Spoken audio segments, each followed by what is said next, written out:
એક વખત શ્રાવણ મહિનો જ હતો. અત્યારે જેમ શ્રાવણ મહિનો છે તે વખતે એક વખત પ્રયોગ કર્યો કે આપણે આ જરા અઘરું છે ને રહેવા દઈએ આ વખતે, અને યોગી બાપાની બોધ કથાઓ આપણે કરીએ. આમ બોધ કથા હોય ને આમ બધા, તો પછી ઓલા યજ્ઞ પુરુષ હોલની અંદર બોધ કથાનો એક વખત કથા કરી. 5 દિવસ જે વારા પ્રમાણે બધાને આવે ને બોધ કથા, તો બોધ કથામાં એવી લોકોને મજા આવે ને કે, કારણ કે એમાં કંઈ સમજવાનું આવે નહીં, એમાં કંઈ બહુ સમજવાનું ન હોય, એટલે હોંશે હોંશે એને આનંદ જ આવ્યા રાખે. એટલે યોગીજી મહારાજ લોકો કંટાળે ને વચ્ચે વચ્ચે બોધ કથાઓ બાપા બહુ જ કહેતા. યોગીજી મહારાજને વચનામૃતો એટલા કંઠસ્થ હતા. સ્વામીની વાતો, નિષ્કુળાનંદ કાવ્ય, ભક્ત ચિંતામણી, કેટલું બધું કંઠસ્થ યોગીજી મહારાજને એ હતો. અને એકદમ આમ કહીએ કે યોગીજી મહારાજ કથા વાર્તાના માહેર હતા. આમ અચ્છા વક્તા કહીએ ને એવા યોગીજી મહારાજ વક્તા હતા. પણ તમે જો એકદમ જ્યારે અઘરું જ્ઞાન આવે એટલે લોકોને થોડી તકલીફ પડે અહીંયા આગળ, પણ સમજવાનું તો એ રહેલું જ છે. એટલે અહીંયા આગળ બહુ સુંદર એક વાત કરે છે કે આ વેદો, આની અંદર રહેલા બધા કર્મો, જે બધા ઉપનિષદો એના કર્મ, બ્રાહ્મણ કે આરણ્ય ગ્રંથના કર્મ, આ બધા કરવા જોઈએ. પણ એ બધાને અંતે કરવાનું શું છે? તો કે જીવનમાં શુદ્ધિ અને પવિત્રતા રાખી અને ભગવાનની આરાધના કરવી. આપણે એક વખત સાંભળી ચૂકેલા છે, એટલે હું વિસ્તાર નથી કરતો. શુદ્ધિ ને પવિત્રતા આપણે જેમ જેમ યુગ બદલાય ને એમ એનો પ્રભાવ ઓછો થતો હોય છે. જો રામનો જમાનો હતો એટલે કે ત્રેતા યુગ, સતયુગની અંદર એના કરતા પવિત્ર માણસો ને શુદ્ધ માણસો વધારે હતા. પણ ત્રેતા યુગ આવ્યો એટલે થોડીક શુદ્ધિ ને પવિત્રતા ઘટી.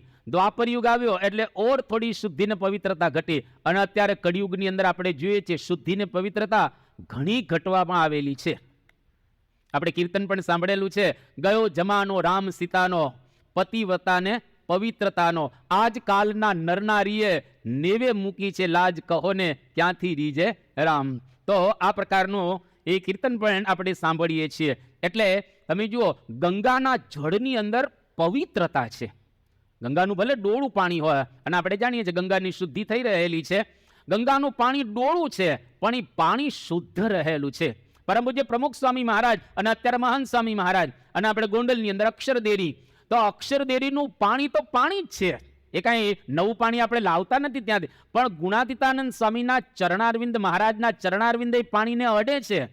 તો એ પાણી થઈ ગયું શું? એમાં શું બદલાઈ ગયું? H2O જ છે. પાણીને તમે લેબોરેટરીમાં ટેસ્ટિંગ કરો તો H2O, એમાં કાંઈ બીજું મળે નહીં. પણ એ પાણી શુદ્ધ અને નિર્મળ થઈ ગયું છે, પવિત્ર પાણી થઈ ગયું. હવે એ પાણી જો કોઈ પીશે અથવા તો એ પાણી ક્યાંક ચોપડવામાં આવશે, એના રોગ શાંત થશે, એની બુદ્ધિ છે નિર્મળ થશે. હવે પરમ પૂજ્ય પ્રમુખ મહંત સ્વામી મહારાજ સવારમાં પૂજા કરે છે. હવે પેલો પાણીનો જગ બાપાની પૂજા મૂકવામાં આવે. જગ મૂકે, એમાંથી મહારાજનો મણકો ને મહારાજને અસ્થિ ને મહારાજનું કપડું ને એ પછી આમ બોળવામાં આવે. પાણી બોળે આમ થોડું, અને 4 ફૂલ મૂકે છે. હવે પેલા બીજું હતું પાંખડીને, હવે 4 ફૂલ મૂકે છે. એ ફૂલ મૂકી અને પછી પાણી છે એની અંદર બોટલો બધી ભરાય, પાણી બોટલો ભરાય. અને એ બોટલો એ વાપરવાની ક્યાં બોટલો? તો કે બાપાના આશીર્વાદ લેવા આવે કે સ્વામી દીકરો નથી થતો, પાણી આપજો. પાણી તો આપણે અહીંથી ભરેલું એ જ પાણી હતું. આપણે જે બિસ્લરીની બોટલનું પાણી હતું એ જ પાણી છે, બીજું પણ. હવે આ પાણી પીવાથી ઓલાને દીકરો થાય. હવે આ કઈ રીતે બુદ્ધિમાં બેસેલો? આ પાણી પીવો તમે એટલે ઓલાને દીકરો થાય, આ પાણી પીવો રોગ શાંત થાય. એ કોઈ રીતે આમાં આપણે બેસાડી શકીએ, પણ એ પાણી પવિત્ર થઈ ગયું. એ પાણી એકદમ નિર્મળ બની ગયો, કારણ કે એને પુરુષોત્તમ નારાયણના કપડાનો, પુરુષોત્તમ નારાયણના મણકાનો, એના અસ્થિનો એને ટચ થયો. એની અંદર એનો ટચ થયો છે. એટલે મહંત સ્વામી મહારાજે પુષ્પ મૂકી જેમાં ભગવાન રહેલા છે, તો એ પાણી દ્વારા લોકોના રોગ શાંત થાય છે. હા, પવિત્રતા કહેવાય. એટલે એ આ શુદ્ધિની વાત નથી, આ પવિત્ર આપણે થવાનું છે. પવિત્ર માણસ તમને એક જોવા મળે ને, one men's purity can save the whole world. આ મહર્ષિ અરવિંદનું વાક્ય છે. એક માણસની પવિત્રતા આખી દુનિયાને બચાવી શકે. પવિત્રતા જુદી વસ્તુ છે. તમે પવિત્ર હો, તમારી આજુબાજુ એક વાતાવરણ ક્રિએટ થાય. તમારે કેવું ન પડે કે તમે સાધના કરેલી છે, લોકોને ખબર પડે કે તમે સાધના કરી છે. ઘણા કહેતા હોય છે મેં આમ કરું છું, તું કહેવાનું બંધ કરી દે, તું કહેવાનું સંપૂર્ણ બંધ કરી દે. તે સાધના કરી હશે તો તારી આજુબાજુ વાતાવરણ જેવું ક્રિએટ થઈ જશે, તારે કહેવાની જરૂર નહીં પડે. એની મેળે લોકોને આકર્ષણ એક પ્રકારનું થશે. પ્રમુખ સ્વામી મહારાજ કે મહંત સ્વામી મહારાજ આપણને કહેવા ગયા છે કે અમે આ પ્રગટ બ્રહ્મ સ્વરૂપ છીએ, એ કેવા ક્યાં ગયા છે? પણ એ આવે એટલે વાતાવરણ બદલાય છે. અરે એમની વાત જવા દો ને, હમણાં કોઠારી બાપા આવ્યા હતા, એ આવે તો આખું એક વાતાવરણ બદલાઈ જાય છે. ત્યાગ સ્વામી જેવા સંત આવે તો એક વાતાવરણ બદલાઈ જાય છે. ડોક્ટર સ્વામી આવે તો એક વાતાવરણ બદલાઈ જાય છે. એનો મતલબ શું થયો? આજે આપણે ઘનશ્યામ બાપાની પાસે જઈએ, એક વાતાવરણ એક નવું આપણને એક અનુભવાય છે. એનો મતલબ એવો કે ત્યાં આગળ પવિત્રતા રહેલી છે. એવા હરિભક્તો પણ આપણને દેખાય. તમે જુઓ, મુંબઈની અંદર શંકર ભગત છે. હવે સાવ સામાન્ય ભણેલા છે, એટલે ભણેલા જ ન કહેવાય, આમ તો એવા ભગત છે, પણ એને અંદર કંઈક સમજાણું છે. શું સમજાણું, કેટલું સમજાણું એ જાણે, પણ એને કંઈક એવું સમજાણું છે. તો હવે લોકોને વાત કરે છે તો લોકોને મહારાજ સ્વામીની વાત મનાઈ છે. અત્યાર સુધીમાં 1000 માણસોને એને પૂજા આપી છે. વિચારો, એક માણસને પૂજા કરતા કરવા એ કઈ સહેલું નથી. આ ચાતુર્માસ અત્યારે ચાલી રહેલો છે અને દર વર્ષે ચાતુર્માસમાં આપણને નિયમ પણ આપવામાં આવે છે કે 5 નવા સત્સંગી કરવા. મારે ઊંચી આંગળી નથી કરાવવી, તમારી આબરૂ સચવાઈ જાય એટલે, પણ 5 નવા સત્સંગી કરવા, સત્સંગની અંદર જોડવા, એને કંઠી બંધાવવી, એ આપણી પૂજા કરતો થાય. એના ઘરમાં ઘર મંદિર હોય અને 2 ટાઈમ આરતી કરે, આપણી રવિવારની પરાની સભામાં આવે, એવો સત્સંગી એક બનાવવો કેટલો અઘરો છે. એ 1000 બનાવ્યા છે. અને ઘણા બધા પ્રોફેસરે આપણે ત્યાં છે, બીજા ત્રીજા ઘણા બધા રહેલા જે હોશિયાર બુદ્ધિશાળી, પણ 1000 માણસને પૂજા કરતા કરવા આ કોઈ સામાન્ય વાત રહેલી નથી.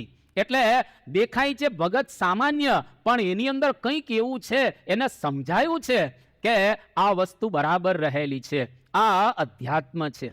આ જેને કહેવાય આત્માનો પ્રદેશ રહેલો છે. પરમાત્માને જો સમજ્યા હોય તો જ આ પ્રકારનું થઈ શકે, બાકી થાય નહીં. એટલા માટે અહીંયા આગળ કહે છે કે પવિત્રતા આપણા આત્માની અંદર જેમ જેમ ભગવાનની નજીક જતા જશો એમ એમ પવિત્રતા એ વધતી જશે. ત્યાર પછી અહીંયા આગળ કહે છે કે ઇન્દ્રિયો અને એના જે કાંઈ વિષયો રહેલા છે અને એનો જે કંઈ આ વિસ્તાર રહેલો છે એ બધું જ પરમાત્માની અંદરથી એ ઉત્પન્ન થયેલું છે.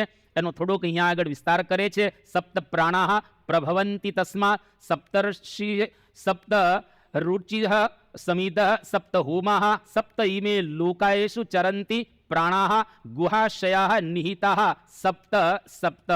એ પ્રકારે અહીંયા આગળ કહેવામાં આવે છે. આ બધાનો સાર એટલો જ રહેલો છે કે એ બધું જ ઇન્દ્રિય વગેરે, પ્રાણ વગેરે પરમાત્મામાંથી ઉત્પન્ન થયેલું છે. હવે એકદમ સ્થૂળ જગતની છેલ્લે ઉત્પત્તિની અહીંયા આગળ વાત કરી અને આ પ્રકરણને સમાપ્ત કરશે. અતઃ સમુદ્રાહ ગિરયશ્ચ સર્વે અસ્માત સિંદંતે સિંધવઃ સર્વરૂપાઃ અતશ્ચ સર્વ ઔષધયઃ રસશ્ચ યેન એષ ભૂતે તિષ્ઠતે હિ અંતરાત્મા. એટલે કે સમુદ્ર, પર્વત, નદીઓ, ઔષધિઓ, રસો આ બધું જ પરમાત્મામાંથી ઉત્પન્ન થયેલું છે. અને પરમાત્મા એની અંદર પણ છે અને એની બહાર પણ ક્યાંક બેઠેલા એ છે. ક્યાંક બેઠેલા છે અર્થાત અક્ષરધામની અંદર એ વિરાજમાન છે. અને એ અક્ષરધામની અંદર રહેલા પરમાત્મા પોતાની અંતર્યામી શક્તિએ કરીને સર્વત્ર એ પોતે વિરાજમાન છે. અને એ પરમાત્મા ને જે કોઈ જાણે એ જીવન મુક્ત થાય. બહુ સુંદર એના માટે અહીંયા આગળ એ શ્લોક આપવામાં આવ્યો. પુરુષ એવ ઇદમ વિશ્વમ કર્મ તપઃ બ્રહ્મ પરામૃતમ એતદ યહ વેદ નિહિતમ ગુહાયામ સહ અવિદ્યાય ગ્રંથિમ વિકીરતિ ઇહ સૌમ્ય. એટલે કે પોતાના હૃદયની અંદર રહેલા પરમાત્માને એતદ કહેતા આ વિશ્વને જેની અંદર પરમાત્મા રહ્યા છે એને જે જાણે તે અવિદ્યા જે આપણી અંદર રહેલી છે, જેને ગ્રંથિ એટલે ગાંઠ કહેવામાં આવે છે, એ અવિદ્યાની ગાંઠને તોડી નાખે છે અને જીવતો છતાં મુક્તિનો એને અનુભવ થાય છે. અને જીવતો હોય છતાં એને મજા જ આવ્યા રાખે, આપણી વચ્ચે જ હોય પણ એને આખો દિવસ આનંદ આનંદ આનંદ રહ્યા કરે. અરે કોઈક વખત તો એટલા કેફમાં આવી જાય કે આપણને એવું લાગે કે આ શું કરી રહ્યા છે. જેમ મગનભાઈ હતા આફ્રિકાના, રાત્રે કોઈક વખત પથારીમાં સૂતા સૂતા ઉછળે એમ. હવે પથારીમાં સૂતા સૂતા ઉછળતા હોય એનું કારણ શું છે? એને સમજાઈ ગયું જીવતા છે છતાંય મુક્ત આપણે સ્વીકારીએ છીએ જીવન મુક્તિ. બધા સંપ્રદાયો જીવન મુક્તિ નથી સ્વીકારતા, અમુક વિદેહ મુક્તિ સ્વીકારે છે. રામાનુજ સંપ્રદાય જેવા કે મરીને તમે ધામમાં જાઓ, પણ જીવતા હોઈએ અને ધામનો અનુભવ અહીં આગળ થાય એ બહુ જ મોટી સ્થિતિ કહેવાય. એ અતિશય મોટી સ્થિતિ રહેલી છે. એટલે જો પરમાત્મા આપણને સમજાઈ જાય હૃદયની અંદર રહેલા, તો સહ અવિદ્યા ગ્રંથિ વિકીરતી ઈહ, કે તા અવિદ્યા ગ્રંથિનો નાશ કરી અને પોતે આલોકની અંદર હરી ફરી ખાઈ પી આપણી જેમ બધા વ્યવહારો કરે, પણ એને સતત 24 કલાક એની ઊંઘ જ ચડી ગઈ. હા, આપણને લાગે કે એનું શરીર ઊંઘે છે, આપણને અનુભવાય કે એ ખાય છે, પણ એ ખાવાથી ઊંઘવાથી આ લોકના તમામ ભાવોથી પર થઈ ગયો હોય અને તાર ત્યાં આગળ એનો લાગી ગયો હોય. હૃદયે જીવવત જીવે યો અંતર્યામી તયા સ્થિત.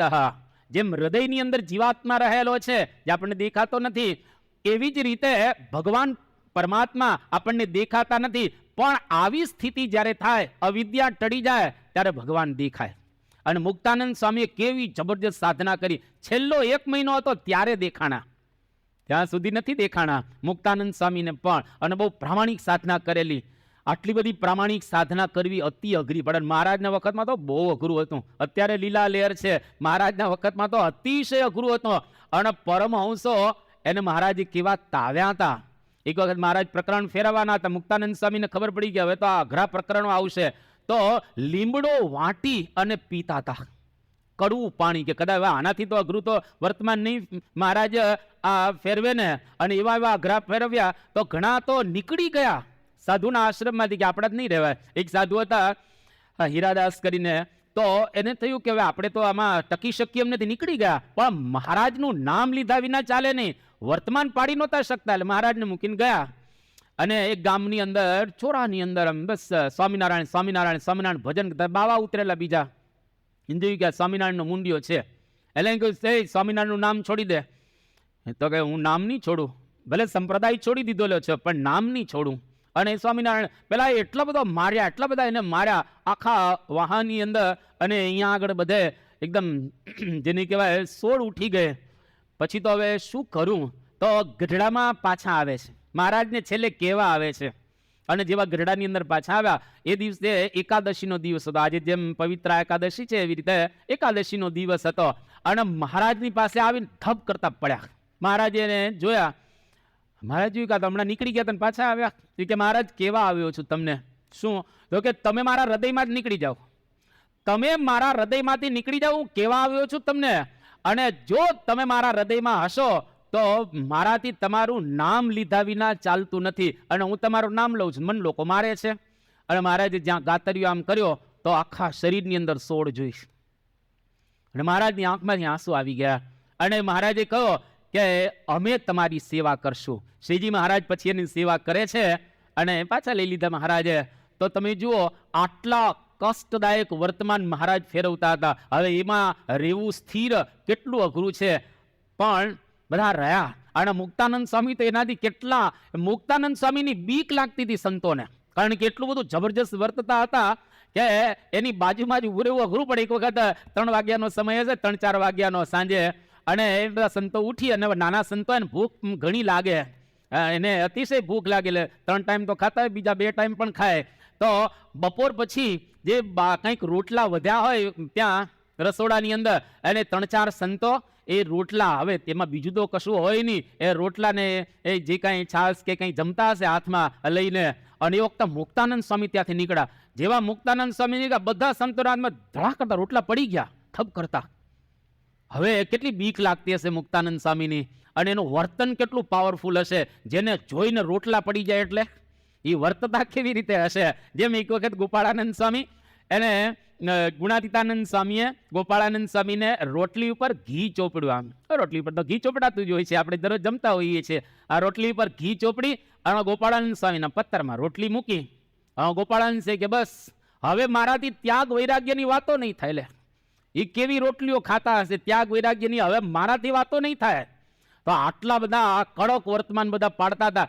એવી પ્રામાણિક સાધના, અને દરેકને વિશે ભાવ, કોઈ મારો નથી, કોઈ તારો નથી.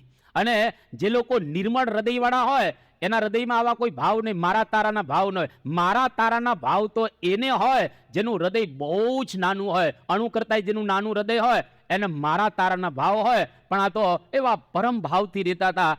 એવી સાધનાને અંતે પણ મુક્તાનંદ સ્વામીને છેક છેલ્લે 1 મહિનાની વાર હતી ત્યારે મુક્તાનંદ સ્વામીને મહારાજના દર્શન થયા. જે આ ઉપનિષદો વાત કરે છે અહીંયા આગળ એ જીવન મુક્તિ કહેતા જીવતા છતાં મુક્તપણાનો અનુભવ થયો. અને એ વખતે મુક્તાનંદ સ્વામી કીર્તન બનાવે છે કે પિયા પાયા તો ફિર ક્યાં સોના, માયરી મુને પુરુષોત્તમ વર પાયો. હવે પુરુષોત્તમ મળ્યા. અરે 28 વર્ષ પહેલા તમને મળી ગયા હતા, હવે નથી મળ્યા. આ 28 વર્ષથી સાધના પ્રામાણિક કરી ત્યારે ઓળખાયા અને કામ પૂરું થયું. ગુણાતીતાનંદ સ્વામીએ સાખ પૂરી છે પોતાની વાતમાં કે દેહને આડો 1 મહિનો હતો ત્યારે મુક્તાનંદ સ્વામીને મહારાજના દર્શન થતા હતા. આને કહેવાય જીવન મુક્તિ. જનક, સુખદેવ જેવા, ગોપાળાનંદ સ્વામી જેવા, પર્વતભાઈ જેવા કે ગોરધનભાઈ જેવા જેની અવિદ્યાની ગાંઠો તૂટી ગઈ છે અને અંત્યનું 7મું વચનામૃત મહારાજે કહ્યું ત્યાં આગળ છતી દેહે ધામમાં હોઈએ એવો અનુભવ થાય. સારંગપુરનું 7મું વચન અતિ સાચે ભાવે જો સત્સંગ કરે તો દેહ છતાં જ બ્રહ્મરૂપ થઈ જાય. મધ્યનું 8મું વચનામૃત ભગવાન અને ભગવાનના ભક્ત એનો જો સંગ હોય, એનો રાજીપો હોય તો મૃત્યુ લોકમાં ધામનો અનુભવ થાય. અને મહારાજે એમાં એક બહુ સરસ શબ્દ વાપર્યો છે કે પોતાનું સ્વરૂપ જે બ્રહ્મ એને વિશે પરબ્રહ્મ પુરુષોત્તમ નારાયણ દેખાય તારે જ્ઞાન યજ્ઞનો અવધિ આવી ગયો. આ જીવન મુક્તિ. મધ્યના 45મા વચનામૃતની અંદર પણ વાત કરી ભગવાન અને ભક્ત રાજી એવું જો આપણે કર્મ કરીએ તો આ દેહે પરમ પદ પામ્યાનું એ સુખ પ્રાપ્ત થાય છે. અંત્યનું 2જું વચનામૃત જેની અંદર મહારાજ કહે છે સંત સમાગમ મળ્યો છે જેને પરમ પદ કહીએ, મોક્ષ કહીએ, એ છતી દેહે જ પામ્યા છે. આપણે સંત સમાગમ તો મળ્યો છે પણ એ સંત એના વચન દ્વારા ભગવાન દેખાય ને ત્યારે સમજો કે સાચા અર્થમાં આપણે સંત સમાગમ કરી રહેલા છીએ. તો અહીં આગળ જે દ્વિતીય મુંડક એનો પ્રથમ ખંડ પૂરો થયો. હવે દ્વિતીય મુંડકનો એ બીજો ખંડ જેની અહીંયા આગળ શરૂઆત કરે છે આવિહિ સન્નિહિતમ ગુહાચરણ નામ મહત પદમ અત્ર એતત સમર્પિતમ એતત પ્રાણાન નિમિષચ્ચ યદ એતદ જાનથ સદ અસદ વરેણ્યમ પરમ વિજ્ઞાનાત યદ વરિષ્ઠમ પ્રજાનામ. આ શ્લોકની અંદર એવું કહેવામાં આવ્યું છે આવિહિ અર્થાત પ્રકાશમયમ. પ્રકાશ એક રસ ચૈતન્ય જેમાં પ્રકાશ પ્રકાશ પ્રકાશ રહેલો છે એવું ભગવાનનું એક દિવ્ય મોટું મહત પદ, અતિશય મોટો એ ભગવાનનું ધામ રહેલું છે. હવે આપણે આમ કલ્પનાની અંદર આવી શકે એવું નથી. પ્રથમનું 12મું વચનામૃત છેલ્લો ફકરો વાંચજો. ધામનું વર્ણન કરે છે કે અત્યારે જેટલા આકાશમાં તારા છે એટલા બધા સૂર્ય હોય. આ એક કલ્પના. આકાશમાં જેટલા તારા છે બધા સૂર્ય હોય એ કેવો પ્રકાશ થાય એના કરતા પણ વધારે પ્રકાશ અક્ષરધામની અંદર રહેલો છે. અને પાછો આ પ્રકાશ કેવો છે? શીતળ શાંત છે રે તેજની ઉપમા નવ દેવાય. આપણી આંખો ત્યાં કેવી હશે? કારણ કે નહીતર આંખો અંજાઈ જાય ને પ્રકાશમાં, પણ એ આંખો અંજાતી નથી, એકદમ આનંદ આવે છે. એ પ્રકાશિત કેવી ભૂમિકા હશે. અને આપણા સારંગપુરની અંદર કાશી કાકા હતા અમારા વખતની અંદર. અમે જ્યારે 90 સુધી સારંગપુરની અંદર ભણતા હતા ત્યાં. અને મૂળ આણંદના સાધુ થયેલા હતા અને પછી ગ્રસ્ત આશ્રમમાં પાછા ગયેલા. અને શાસ્ત્રીજી મહારાજ કે તું મંદિરમાં આવીશ તો તને શાંતિ રહેશે, એટલે બધું છોડીને મંદિરમાં આવી ગયા હતા. અને વ્યાજના પૈસા અને એમાંથી પોતાનો નિર્વાહ કરતા મંદિરમાં સેવા કરતા. એ કાશી કાકાને એક વખત શાસ્ત્રીજી મહારાજે સમાધિ કરાવેલી. અને એ સમાધિની વાતો ઘણી વખત બધા સંતોને પદે કરતા હતા. એ કે સમાધિ શાસ્ત્રીજી મહારાજ મને કરાવી તો હું અક્ષરધામમાં ગયો અને ત્યાં આગળ આમ પ્રકાશ પ્રકાશ મુક્તો બધા બેઠેલા હતા. અને મને તો થોડી વાર રાખ્યો ને પછી તરત જ શાસ્ત્રીજી મહારાજે મને આમ પાછો અહીંયા આગળ એ મોકલી દીધેલો. એવી ઘણી વખત વાત કરતા હતા. પણ કે ત્યાં આગળ આમ જુઓ ને તો આમ તેજ તેજ તેજ એ ભૂમિકા. પછી અમે ઘણી વખત એને પૂછતા કે ત્યાં ફ્લોર કેવો હોય? ફ્લોર અક્ષરધામનો ફ્લોર કેવો હોય જ્યાં આપણે આમ બેસવાનું હોય ને? તો એને કહ્યું કે એમાં એ તેજ તેજ તેજ આપણને ખબર ન પડે કે આ શું છે આ. એટલે એ તો દિવ્ય ભૂમિકા રહેલી છે. પણ કાશી કાકા આ પ્રમાણે એ વર્ણન કરતા હતા. હવે એને પ્રાપ્ત કરવા માટે એક રૂપક આપે છે. એક દ્રષ્ટાંત દ્વારા એ ધામને આપણે મેળવવા માટે રૂપક આપી રહેલા છે. ધનુર્ગૃહિત્વા ઉપનિષદમ મહાસ્ત્રમ શરમ હિ ઉપાસના નિશિતમ સંધૈત આયમ્ય તદ્ભાવગતેન ચેતસા લક્ષ્યમ તદ એવ અક્ષરમ સૌમ્ય વિદ્ધિ.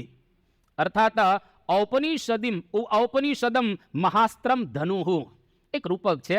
ઉપનિષદમાં જે વર્ણન કરવામાં આવેલું છે એ મહાઅસ્ત્ર રૂપી એક ધનુષ્ય, ટૂંકમાં એક ધનુષ્ય છે.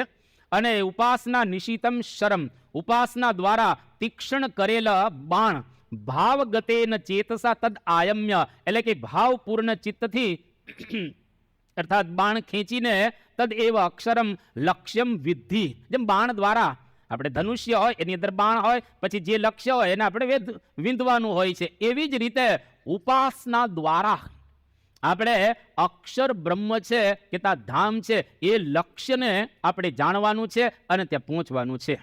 વચ્ચે શું આપ્યું? ઉપાસના. એટલે ઉપાસના દ્વારા આપણે આ લક્ષ્યને બરાબર રીતે વિંધી શકીએ, ત્યાં આગળ પહોંચી શકીએ. આત્મા રૂપી આપણો બાણ છે અને ઉપાસના દ્વારા નિર્મળ અને શુદ્ધ બનાવી અને ઓમકારના ઉચ્ચાર દ્વારા, ઓમકાર એટલે બ્રહ્મ ને પરબ્રહ્મ બેનો વાચક આ શબ્દ રહેલો છે, એના દ્વારા આપણે લક્ષ્યને અર્થાત અક્ષરધામની અંદર પ્રવેશ કરવાનો છે. આપણો આત્મા વચ્ચે ઉપાસના બરાબર રીતે એના દ્વારા પરિશુદ્ધ કરી અને પરમાત્માની પાસે પહોંચવાનું છે. આ રૂપકને બહુ સરસ રીતે અહીંયા આગળ સમજાવવામાં આવે છે. એનો પણ શ્લોક અહીંયા આગળ કહેવામાં આવે, પ્રણવો ધનુહો શરો હ્યાત્મા બ્રહ્મત લક્ષ્યમ ઉચ્યતે અપ્રમત્તેન વેદવ્યમ શરવત તન્મયો ભવેત. હવે આની મજા શરૂ થઈ છે અને ખરેખર બહુ સુંદર રીતે સમજાવી રહ્યા છે કે પ્રણવ ધનુષ્ય છે. પ્રણવ એટલે ઓમકાર. આપણે ધનુષ્ય તમે બધા જોયેલું છે એ ધનુષ્ય. અને ઓમકાર અર્થાત બ્રહ્મ અને પરબ્રહ્મ આ બે વાચક શબ્દ છે. ઉપાસના દ્વારા તીક્ષ્ણ કરેલો આત્મા, ઉપાસના જેમ જેમ આપણે કરશું, મહારાજ કે ઉપાસના વિના ભગવાન કે આત્મા દેખાતા હોતા નથી. તો આપણને તો ઉપાસના છે, સાકાર કરતા સરોપરી પ્રગટ, બસ જાણી લીધું ઉપાસના એટલે થઈ ગઈ ઉપાસના. ભગવાન સર્વોપરી છે, ભગવાન સાકાર છે, ભગવાન કરતા છે, ભગવાન અત્યારે મહાન સ્વામી મહારાજ દ્વારા પ્રગટ છે. કાર્યક્રમ પૂરો થઈ ગયેલો. ઉપાસના વાળા આપણે બધા થઈ ગયા તો તરત જ આપણને દેખાવું જોઈએ ને, એમ ઉપાસના સિદ્ધ થતી હોતી નથી. એના માટે એ એક્સ્ટ્રા પ્રયત્ન સ્વાભાવિક રીતે કરવો જોઈએ અને બરાબર રીતે સમજવું જોઈએ. અત્યારે તો કોઈ મહાન સ્વામી મહારાજ ચરિત્ર નથી કરતા. ભગતજી મહારાજ મહુવાની અંદર હતા અને એક હરિભક્ત હતા, ગ્રહસ્થ. ભગતજી મહારાજનું સમાગમ કરવા માટે આવેલા હતા અને બીજા શાસ્ત્રીજી મહારાજ, આ બે જબરજસ્ત ભગતજી મહારાજના શિષ્ય હતા. અને એ વખતે આ હરિભક્ત જે હતા, શાસ્ત્રીજી મહારાજ ને ભગતજી મહારાજ કહો હવે તમે બધા જતા રહો તમારા સ્થાનમાં, વડતાલ કે જ્યાં રહેતા હતા ત્યાં બધા, અને બધા જતા રહ્યા. પણ આ એક હરિભક્ત રોકાઈ ગયા ભગતજી મહારાજની પાસે. એના મનમાં એમ કે હું ભગતજી મહારાજને જેમ છે તેમ જાણી લઉં, ઓળખી લઉં. હવે બધા જતા રહ્યા તો ખાનગીમાં ભગતજી મહારાજનું સ્વરૂપ બરાબર રીતે ઓળખી લઉં. અને ભગતજી મહારાજે કહ્યું કે કેમ, મેં તો તમને આજ્ઞા કરેલી ને તમને ઘરે જવાની, આ કેમ રોકાઈ ગયા? કે બસ તમારા સ્વરૂપને ઓળખવા માટે, તમારું સમાગમ કરવા માટે. ભગતજી મહારાજ કે ઘરે જતો રહે, મેં તને કીધેલું છે ને ઘરે જતો રહે.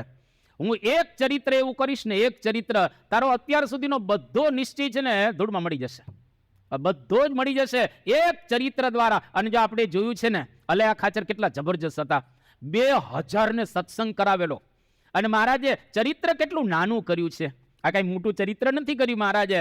ત્યાં આગળ ખાલી એની પોતડી મહારાજે ખેંચી લીધી તો એને થઈ ગયું કે આ ભગવાનનો, આ તો પૂરબીયો બ્રાહ્મણ છે, આ પુરુષોત્તમ નારાયણ નથી, આ તો ઉત્તર ભારતમાંથી આવેલો એક પૂરબીયો બ્રાહ્મણ છે, આ થોડો ભગવાન હોતો હશે. અને 2000 ને કર 4000 ને પાછા પાડ્યા. લો, એક નાના ચરિત્રની અંદર જો ભગવાનને ઓળખવા કેટલા અઘરા રહેલા છે. અને કોઈ માણસ 2000 ને સત્સંગ કરાવે એ કઈ સામાન્ય વસ્તુ તો નથી જ, આપણે જાણીએ છીએ. પણ એક ચરિત્રમાં બધો કાર્યક્રમ પૂરો થઈ ગયો. આંબા શેઠ હતા ને, લો મહારાજે ચરિત્ર શું કર્યું? મહારાજ તો સ્ત્રીઓને વાત કરતા હતા અને સ્ત્રીઓની સભામાં જતા હતા. ભગવાન હતા એ તો પુરુષોને મળે ને સ્ત્રીઓને મળતા હતા.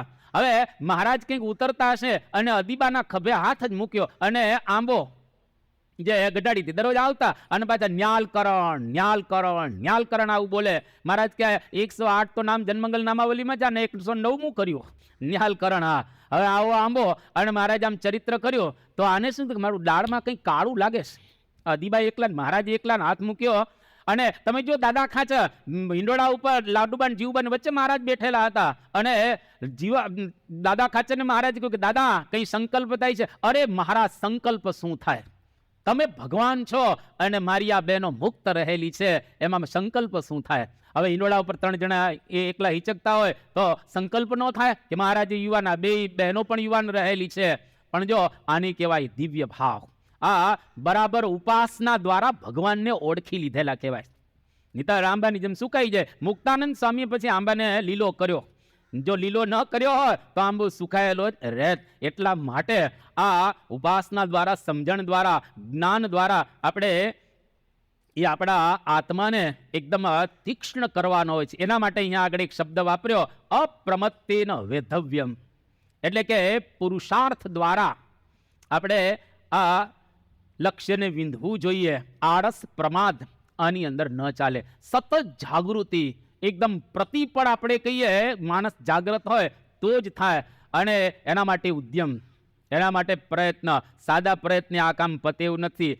યથા એકેન ચક્રેણ રથસ્ય ગતિર ન ભવેત તથા પુરુષાકારેણ વિના દૈવમ ન સિદ્ધ્યતિ. મહાભારત. ઉદ્યમેન હિ સિદ્ધ્યંતિ કાર્યાણી એ સુભાષિતની અંદર બતાવવામાં આવ્યું. ટૂંકમાં એના માટે કંઈક પ્રયત્ન કરવો પડે. એટલે જેમ સાદી ભાષામાં આપણે કહીએ, સિદ્ધિ તેને વરે જે પરસેવે નાય. પરસેવે નાય એટલે પુરુષાર્થ કરે. એમણે કઈ સિદ્ધિ વર્તી નથી. Industry is the key of success. તમે જો પુરુષાર્થ કરો તો જ સફળતા મળતી હોય છે. એટલે સખત પુરુષાર્થનો કોઈ બીજો ઓલ્ટરનેટિવ છે જ નહીં. બસ તમારે કરવું જ પડે અને કરો તો થાય. લક્ષ્ય પ્રાપ્ત કરવા માટે દરેકે પ્રયત્ન કર્યો છે. આ લોકની અંદર તમે જુઓ, ખાલી એક સંગીતકાર હોય, સંગીતકાર સારે ગમ પધની, રેગ, ધની, કોમળ અને આ પ્રમાણે એ મ છે એ તીવ્ર છે. હવે આ આટલા 12 સૂર છે. સંગીતમાં 12 જ સૂર છે, 13મો ક્યાંય નથી. એ તમે પરદેશમાં હોય, દેશમાં હોય, 13મો સૂર જ ક્યાંય નથી. જેટલું કે હિન્દુસ્તાનનું કે હિન્દુસ્તાનથી બહાર સંગીત છે એ 12 સૂરની અંદર આવેલું છે. એક એક સૂરની અંદર પાછી શ્રુતિઓ રહેલી છે અને એમાંય પાછા વિભાગ રહેલા છે. હવે આમાં આપણને સાય ન સમજાય તો અંદર પાછી 4 શ્રુતિઓ ક્યાં સમજવાની રહી. પણ સંગીતકારો આખી જિંદગી પ્રેક્ટિસ કર્યા રાખે ત્યારે તો એ સા વગેરેને સરખા તો પામી નથી શકતા. અને ઘણા સંગીતકારો એવું પણ કહેતા હોય છે કે આખી જિંદગીમાં મેં 2, 4, 5 વખત સા શુદ્ધ વગાડ્યો. લ્યો, તાનસેન જેવો હોય, હરિદાસ બાબા જેવા હોય, અથવા તો એ લોકો કંઈક સંગીતને આમ પામેલા હોય, કંઈક એમાં થોડાક ઊંડા ઉતરેલા હોય. બાકી નોર્મલ એ ચાલતું હોય કાર્યક્રમ બધો. પણ એ અઘરું કેટલું છે. મોટા મોટા તમે સંગીતકારો એટલે એને પામવા અઘરા રહેલા છે. એટલે આલોકની અંદર પણ કોઈ વસ્તુને મેળવવી હોય તેના માટે બધા જ પ્રયત્ન કરે જ છે. ઘણા તમે જુઓ, એક મેન્સર કરીને હતો, હવે 3 કલાક ખાલી આ આપણી જે આંગળી છે ને, ટચલી આંગળી, આ ટચલી આંગળી, આમ તમે આમ ટચલી આંગળી પર 3 કલાક કોઈ લટકી શકે ખરા? આપણને કલ્પના લાગે છે ને, આમ ટચલી આંગળી આમ રાખવાની અને 3 કલાક લટકવાનું. આ સાધના વગર કેવી રીતે થાય? હવે તો પ્રેક્ટિસ કરીને થઈ ગયું, સિદ્ધ કર્યું પાછું અને આ વર્લ્ડ રેકોર્ડ પણ એને સ્થાપ્યો. કેટલા બધા જેમ બધા એ કામમાંથી પરવારતા હતા. માઇકલ એન્જેલો એ આખો દિવસ ત્યાં કરતો હતો. હિતલ તુંબડીઓ શાસ્ત્રી હોય કે પછી એકલવ્ય હોય કે લિંકન જેવા હોય, બધા કાર્ય કરતા હતા. એટલે સફળતા જિંદગીની હસ્તરેખામાં નથી હોતી અને ચણાયેલી ઇમારત એના નકશામાં નથી હોતી. ઇમારતોને ચણવી પડતી હોય છે. એટલે આપણા વેદો કહે છે, ચરે વેતી, ચરે વેતી, ચરે વેતી, ચાલતા રહો, ચાલતા રહો, કાર્ય કરતા જ રહો. એમનેમ તમે બેસો તો નહીં થાય. શાસ્ત્રીજી મહારાજનો પ્રિય શ્લોક, ઘણી વખત શાસ્ત્રીજી મહારાજ પોતે બોલતા હતા કે પ્રારભ્ય તેન ખલુ વિઘ્ન ભયેન નીચૈહિ, પ્રારભ્ય વિઘ્ન વિહિતા વિરમંતિ મધ્યાહ, વિઘ્નેહિ પુનઃ પુનરપી પ્રતિહન્યમાનાહ, પ્રારબ્ધમ ઉત્તમ જનાહ ન પરિત્યજંતિ. શાસ્ત્રીજી મહારાજ ઘણી વખત બોલતા કે 3 પ્રકારના માણસો છે. વિઘ્ન જોઈ અને આપણું કામ નહીં, આપણું કામ આપણાથી નહીં થઈ શકે. મધ્યમ માણસો વિઘ્ન જ્યાં સુધી ના આવે ત્યાં સુધી કાર્ય કરે, વિઘ્ન છોડી દે.